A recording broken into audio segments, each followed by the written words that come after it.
Visiting card কিংবা business card আপনার কিন্তু এখন কারো শরণাপন্ন হতে হবে না, কোনো গ্রাফিক্স ডিজাইনারের কাছে যেতে হবে না, কারো কাছে যেতে হবে না। আপনার নিজের ডিজাইন আপনি নিজেই মোবাইল দিয়ে ইজিলি করে ফেলতে পারবেন 2-1 মিনিটের মধ্যে। তার জন্য আপনার কোনো টাইপের কোনো নলেজ লাগবে না।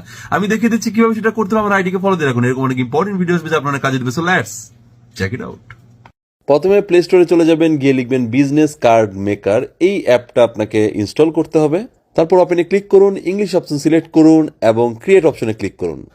প্রথমে আপনার এই জায়গায় নাম লিখতে হবে এবং আপনার যে মোবাইল নাম্বার বিজনেস কার্ডে দিতে চাচ্ছেন সেটা লিখতে হবে। এর পাশাপাশি আপনার ইমেল অ্যাড্রেস এই জায়গায় দিতে হবে এবং আপনি কি পোস্টে কাজ করেন, ম্যানেজার নাকি ক্যাশিয়ার নাকি মার্কেটিং অফিসার, এটা আপনার এই জায়গায় লিখতে হবে। এই জায়গায় আপনার জব টাইটেল লেখার পরে আপনার কোম্পানি নেম, মানে আপনার কি নিজের কোম্পানি বা কি কোম্পানি দিবেন সেটা নেম এবং আপনার যে কোম্পানি অ্যাড্রেস সেটা এখানে দিতে হবে। ওয়েবসাইট, কোম্পানির ওয়েবসাইট থাকলে সেটা দিবেন এবং আপনার কোম্পানি যদি কোনো স্লোগান থাকে, যেমন গ্রামীণ ফোনের একটা স্লোগান আছে, এরকম একটা স্লোগান দিয়ে দিতে পারেন। That's it.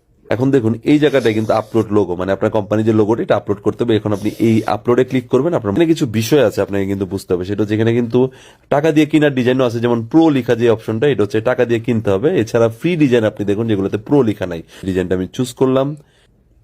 আর আমার ডিজাইনের ব্যাক সাইডে কিন্তু এই লোগোটাকে আমি চাইলে ছোট বড় করে এই জায়গায় ক্লিক করলে আপনার অপশনটা সেভ হয়ে যাবে। সেভ হয়ে যাওয়ার পর আপনি কিন্তু ডাউনলোড ফ্রন্ট সাইড এবং ডাউনলোড ব্যাক সাইড এভাবে ডাউনলোড করে নেবেন এবং আপনি এটা আপনার প্রিন্ট আউট করে নেবেন। আপনার ভিজিটিং কার্ড হয়ে গেল।